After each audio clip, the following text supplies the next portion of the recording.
So, time for a vlog. I usually do this to wake me up. Oh, the cat's back. And I love cats, but I don't like this cat. It's a very ugly cat. Is that a good thing? No, don't sit next to me. No, don't follow me. It's not a super ugly cat. I just wasn't really in a cat mood today, as much as I like cats. Anyway, I've lost my train of thought now. So yeah, another vlog for, shall I entitle this one Nepal? I'm not sure. Yeah, so essentially I have the possibility to extend, which I think I've said before, in Nepal you get the option to buy a 3-month on arrival, and then you can extend, you could be scammed to extend 2 more months to a 5 maximum, which is $180 if you buy the 2 month. It's more to extend for a single month. So as much as that goes against my principles and beliefs, it still is actually more cost effective, and that's not the only reason. Obviously there's a lot to do in Nepal. I've just found it quite comfortable chilling in Kathmandu for like 3 weeks, Pokhara where I am now, on the water for 2 weeks. Don't let those views convince you that it is the most scenic place. It's alright, it's very average lake town, to be honest. I don't consider it to be anything spectacular. 5 out of 10. But it's nice, obviously being by the water and having lots of cafes and little restaurants that are very cheap to eat at, that are pretty good standard. Food's good obviously in Nepal because it's a hybrid of Chinese and Indian food. Though I honestly wasn't expecting, when I arrived in Tamil, I was very surprised at how many Indian people I saw. And it's an open border, as I've said before in another video, and I think it just completely ruins Nepali culture. It's turning it into just an Indian culture. I think we all know, if you've watched some of my videos before, it's like my #1 least favourite country in the world, which I could phrase differently by far. Culture as well, not just the country, the actual culture that's everywhere to be had. I think India is my least favourite place. Okay, but you can't go on my lap. You can sit here in the sun, I don't want you on my lap. Okay? You can listen, you can put your head down. There we go. Yeah, that's fine. Just thinking about it. Just thinking about putting a head on my lap, aren't you? It's nice in the sun. I'm not going to give you any food. Got coffee. Got coffee. Got coffee. Oh, you're prettier than I thought.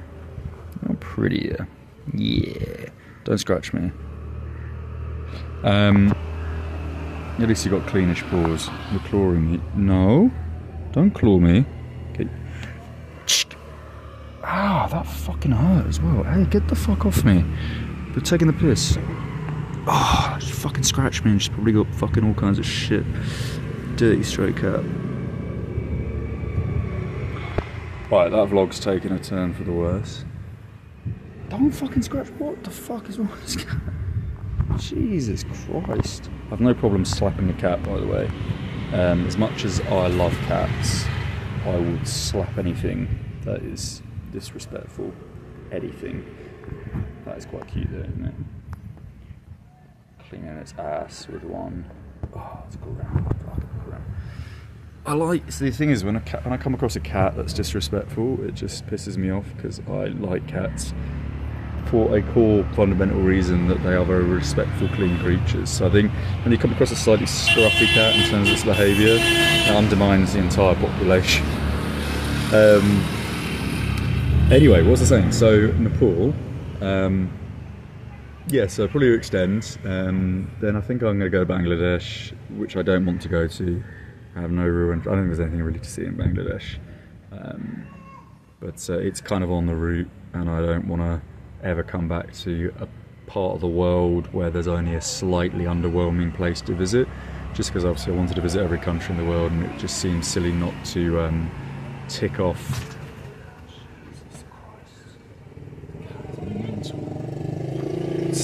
the places I would never intend to come back to. So Bhutan obviously is an example of a country that is so overpriced, and I would come back to go on a tour of Bhutan. Should I still be opting to complete those countries, all the countries in the world in the future. But plan will be Bangladesh, which has a visa on arrival now. I thought it was just the £130 visa you had to get beforehand in the consulate and embassy, but apparently you can get it on arrival for 50. And it's funny, isn't it? Like, they stipulate that you have to pay in foreign currency, which means US dollars. It doesn't mean like fucking ringgit or... So when they say that, foreign currency you have to pay, and that means US dollars. Imagine entering a country that has a completely different currency, their own, and then not being allowed to pay in the country's currency for the country's visa. Like, it's just fucking open corruption. And then, yeah, I think I've said before in the previous videos, Macau, Hong Kong, East Timor, what have I missed? Taiwan. Maybe throw North Korea in there. If I do North Korea, the thing is I have to get... I mean, the tour's a bit expensive, but that's not really the issue. I do the tour, it's not overly priced.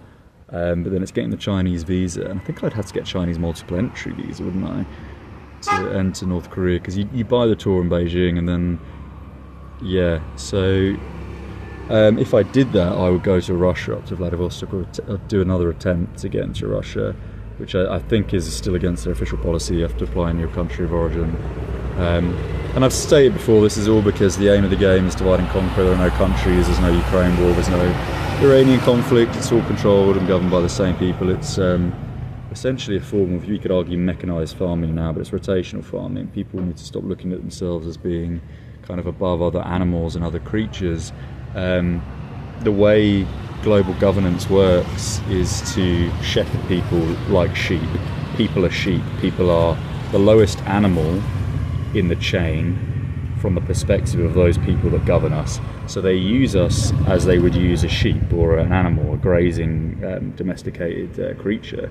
They move you from patch of land to patch of land, they outgraze that place, desolate it, and then move on. Essentially, you know, humans are Bedouin creatures, you know, destined to migrate, and that's promoted when necessary and not promoted when necessary for those that have absolute authority currently. So yeah, so you know, with respect to the Russian visa, you got a question, you know, why is it that a country that is European in terms of culture, distinctly European, Slavic culture is European. I mean, look how many Slavic countries exist within Europe. There is no difference at all culturally between Russia, the Ukraine, Belarus, Lithuania, Latvia, Estonia.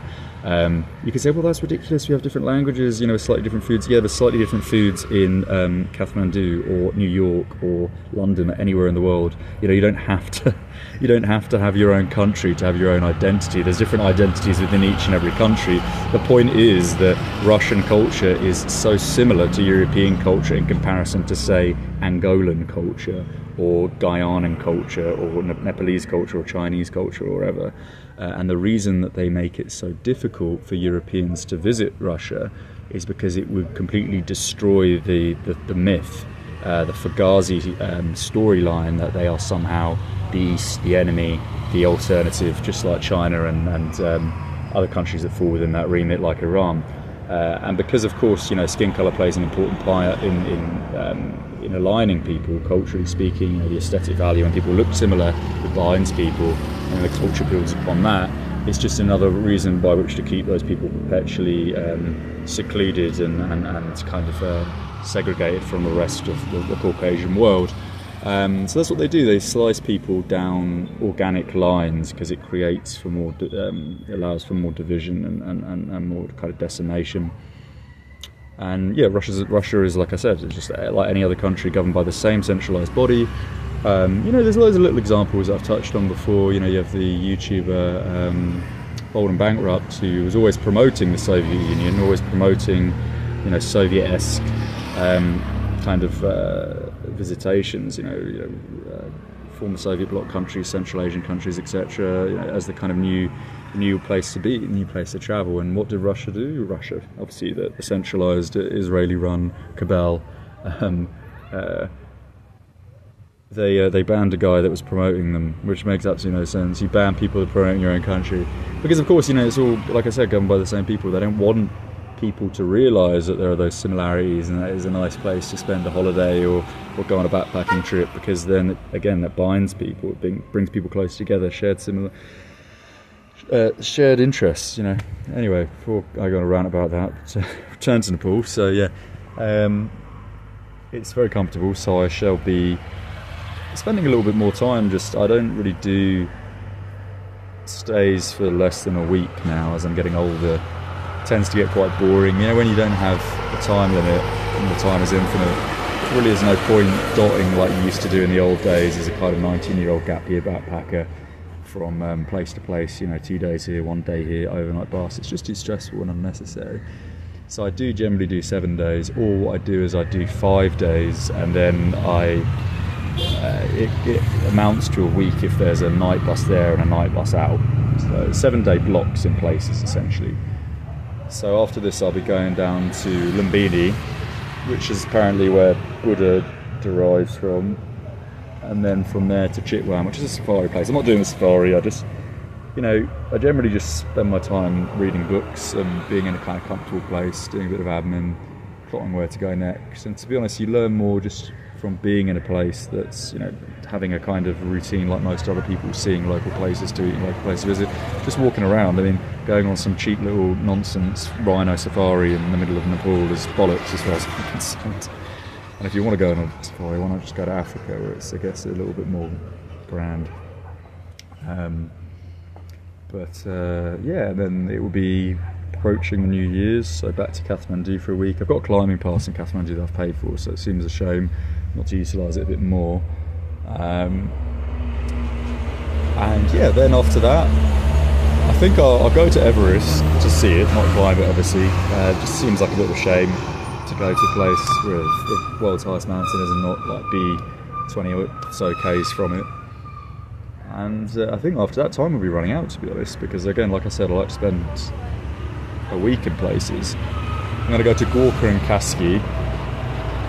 It's another 2 weeks, and then I'll probably go to the far end of Nepal for another 2 weeks, and then by that time, if this is all on the 5-month extension, it will already be February, and the visa will have expired, and then I'll implement those countries already specified. So yeah, there we go. The world is still unbelievably predictable in current affairs. People are still as stupid as they were when I was born, and 100 years before I was born, 200 years before I was born. Nothing changes. It's so comical to me. Like, I don't obviously watch the news or anything like that, but it flashes up from time to time. If there's a TV on in a cafe or someone else is chatting about it, they just can't. I can believe it's just always quite disheartening every time. It never gets old. It really never gets to be something of the past, being surrounded by people that are just thick as 2 short planks, really. Just people still fucking go and vote for the same red or blue, same people 20, 30, 40, 50 years later, 70, 80 years later. There's no progression. Everything is intentionally curbed. You look at a car, it looks a bit sparkly, it looks different to a car from the 80s or 90s, a Vauxhall Vectra, Vauxhall Cavalier, Ford Escort, Morris Minor. Realistically, is there a fundamental difference between vehicles, technology over this 50, 60, 70, 80 year period? No.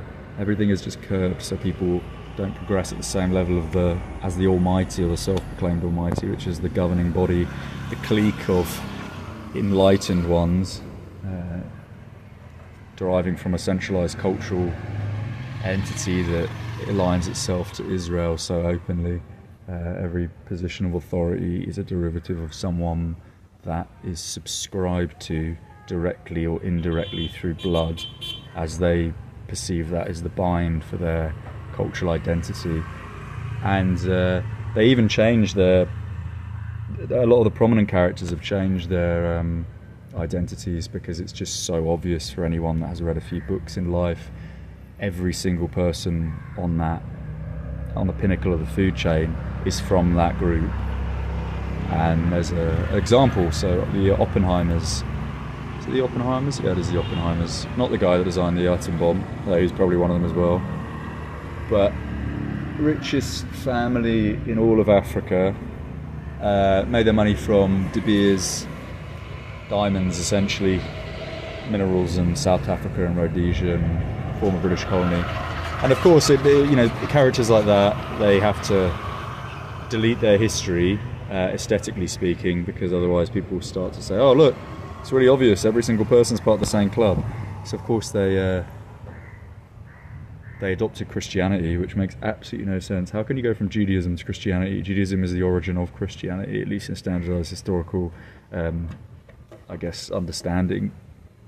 It's like, it doesn't make any sense. Why would you go from one thing to a lesser version of the same thing? And I don't believe in any of these religions. It's all bullshit. But it doesn't make sense to downgrade from a better vehicle, does it? When you still need it to serve your purpose. In this case, the purpose being, of course, to hide the fact that they are part of the club. It's just one of 1,000 examples I could say off the top of my head. No one has the time to research because everyone's working 9 to 5, they got kids, mortgages, etc. So people have the arrogance and audacity to, flick on a CNN docu-film and think that they have an understanding of how even the most micro of topics works. It's just unbelievable. I'm reading like a book a day. And I have done, I'm not blowing my own trumpet, I'm just saying this is just logic. If anyone's got time to do anything, it doesn't have to be reading, it can be gardening. After a year, you're going to be a bloody good gardener, aren't you? If you're spending 5, 6, 7, 8, 9 hours a day doing that. Same as a pilot, same as a captain or fishmonger, whatever. You're going to be good at your skill set. And knowledge is no different to that. The more you accumulate it and have the ability to contextualize it, which is what travelling does, it really opens the doors to true enlightenment. But I've preached this 1,000 times, and again, it's just the same shit. No one listens because everyone is affixed to a corrupt system, and they just think that the best option for them, assuming they understand it, which most people don't, but the group that understand it but don't act on it because they're cowards, same people that realise like COVID's a scam and all of that, but still pretend to support the agenda, or even some of them jab their kids. Imagine just, I've said it so many times, there's no point is there go into this realm, this rant. But to take it into travel again, I was thinking about Yemen. You think about Yemen for a while. I was reading a book on Yemen actually last week, 2 weeks ago now. It just looks phenomenally interesting, and I think it's one of those little gem countries that are very infrequent now. Everything has become so globalized that most places are pretty accessible, and resultingly there's very few gems out there. I was looking at how small the world was yesterday. Again, there's just really not many places I kind of want to visit where I would want to live. There are a few little patches of countries that I've been to, some of which I may not like, but there's places within those countries that are quite remote or desolate or untouched, undisturbed. That would be nice. So I'm thinking of another big trip. I really enjoyed the cycling. Cycling was really good. It was a good intro. London to where did the bike break in the end? It broke just outside of Sofia in Bulgaria, and then I also bussed it to Turkey, and then cycled from the east of Turkey to Georgia. Did I cycle to Tbilisi? I can't even remember. Cycled to Bajormi. Did I cycle to Tbilisi? No, I got the train from Bajormi. Yeah, that was it. Cycled to Bajormi. Anyway, so another cycling trip would be nice. Somewhere more remote with probably with a mountain bike. I think that's certainly on the cards. But yeah, everything's interesting, isn't it? Looking at the financial market, everything's playing out as it was always supposed to play out. Speaking to a friend the other day, because it's always the classic, it's the same loop, it's the same rotation. So now, they've got this image of Trump in power, another character. People still believe all these people are fundamentally different, unbelievable. And then you'll have your 5 years or your 4 years of prosperity, which will be closing in on the numerologically important dates for the status quo. Things have to happen in 3s and 6s. 2030 agenda they already published, of course, in the European Union. And then that will end with something very prominent, an assassination of some kind, civil strife, war. They're obviously gearing up for the third conflict. And they make it so it's somewhat of a joke, but it's serious. So people don't ever seem to cotton on to the fact that every age war seems impossible and impractical and something that isn't necessarily going to happen on a global scale. It's certainly in recent times, First World War, Second World War. If you just look at the history of the Second World War, and the First World War actually, the Second World War I just have on the top of my head, how it was completely fast-tracked by the lobbyists in the United States. Lobbyists coming from the same background I just discussed, the Zionists. No one in the United States wanted to go to war. There's no such thing as democracy. It's all a scam. No one has power. All these people are puppet theatricals in the grand scheme of things. And anyone that understands the war, it was all fast-tracked. Pearl Harbor was allowed to happen, and then 250,000 people murdered at the end of the atom bomb to bring an end to it, and also as a kind of ritualistic sacrifice and a message to all those that may have not been entirely controlled and that are on the fence in less important kind of regions of the world, just to let them know that the Masons have guided and governed, and that the new era of Kabbalism is firmly set. And then, that came on from the First World War, and then the Third World War was being geared up, just comical things. Russia importing North Korean troops. It's 2024. It's 2024. The fact that people still believe there's little soldiers in trenches, which there are in the Ukraine, is just so ludicrous. You don't need little men with ARs in trenches in 2024. The entire conflict can be undertaken from a laptop in the back of a van in Jersey, literally. This is all just for public image, because people don't see a war as being a war unless people are being shot. So they have to throw a load of fodder into the occasion to make it seem more warlike. And they bring North Koreans in because they've been keeping them on the sidelines for a while. It's like they're just being in a kitchen. You're making your soup, you're making your main, you're making your dessert, and they keep certain countries at bay, hidden from the rest of the world for a certain period of time, until they need to throw them into the mix. Iran and North Korea being one such example. They maintain the idea over literally decades now that they are these enemy figures, and then eventually they throw them under the bus. That's what's undertaken every time, and that's what they're doing. Like North Korean troops in Ukraine and Russia. It's so ridiculous. Oh god, people buy it. But there will be another war. It's so obvious. You'll have the Iran front, the Taiwan front, Japan front, probably with North Korea now. They're gearing for the biggest one. And it's number 3 as well, so it's important for them. And then the 2030 agenda will come in after that. Physical currency will be replaced with a digital currency format off the back of the Chinese social credit system. It's all so obvious, it's all there to be had. If anyone actually reads a book, it's already in the process of being undertaken. It's already been vetted, validated by Banks of England and the Bank of England and all this kind of stuff. People just don't have the time to read about it. See, the thing about these people is they tell you everything they're doing. They don't need to lie.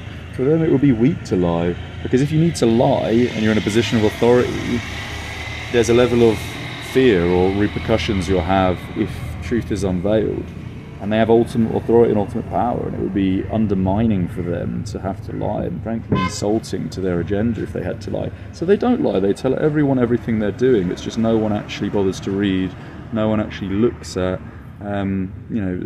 true sources of information. Not that it's even easy to find nowadays. Sadly, most things are obviously vetted, banned by the publishing houses who are owned by the same Israelites, and even now for me getting information, it's very difficult. Archive.org I used to use until this year, and 50% of those resources have been wiped as of 2023, I think.